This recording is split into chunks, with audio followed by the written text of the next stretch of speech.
Okay, what's up? Subukan nating linisin itong stator ko. So, babaklasin ko muna. Okay?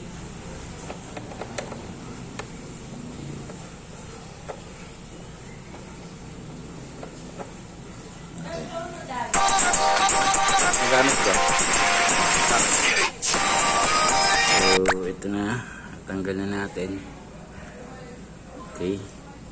Yan yung gaano karumi yung stator natin. 11 years. Okay.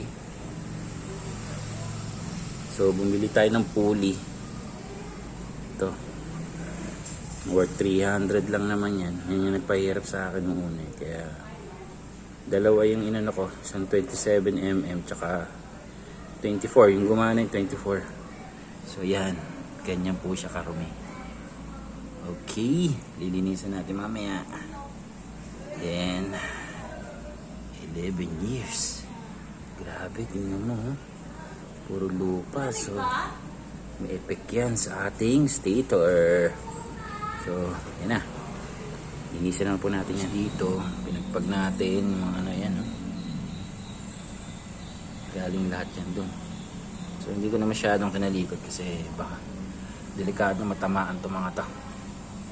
Mapapalit pa tayo ng oras ko. Kahit pa paano, nalinis na yung portion nito. Napakarumi yan. Okay, so yan. Yung karami yung nakutanggal natin. Yung lupa. So, ayan. Bala ko sanang tanggalin yan. Alam, wala tayong pang ano yun. Makakadali. Okay? So, ayun, ito na yung linis natin. Kahit pa paano. Tanggal ng konti libag. Ito. Hinihintay ko lang matuyo. Oh, tingnan nyo. Kanina halos lupa yan. Okay? Okay. So, magrasa. Ngayon wala na. Okay? Tiis na. Yun. So, nakakabit ko na lang.